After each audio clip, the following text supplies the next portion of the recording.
Well, people in one Douglas County town are still recovering from fast-moving floods. Reporter Aaron Ariano spoke with residents in Drain who are now sorting through insurance policies and the massive mess left behind.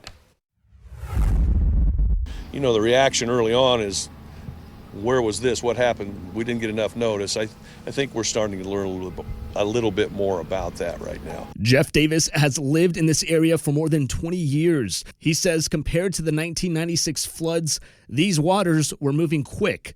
Having learned from the floods decades ago, Davis says most homes were raised, but the neighborhood was still surprised at how high the water got. Many of the houses in the community were raised at that time. That made us a little more comfortable as the water rose. It came quicker than we thought.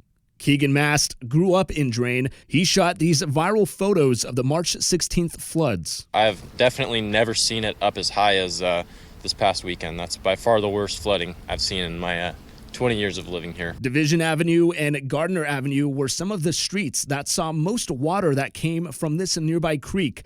And although the flooding is down, what's come up is a lot of questions about insurance in this flood risk area. Some people do have flood insurance and are going to be okay, but not everyone. One of the people who live on Gardner said that when she contacted her renter's insurance, they told her she wasn't in the floodplain, so she didn't qualify.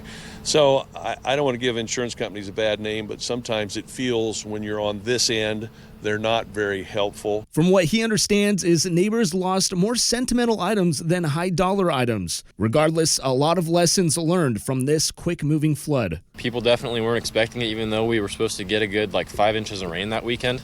And yeah, I mean, now I think people might be more prepared if it were to happen again. Reporting in Drain, I'm Aaron Ariano.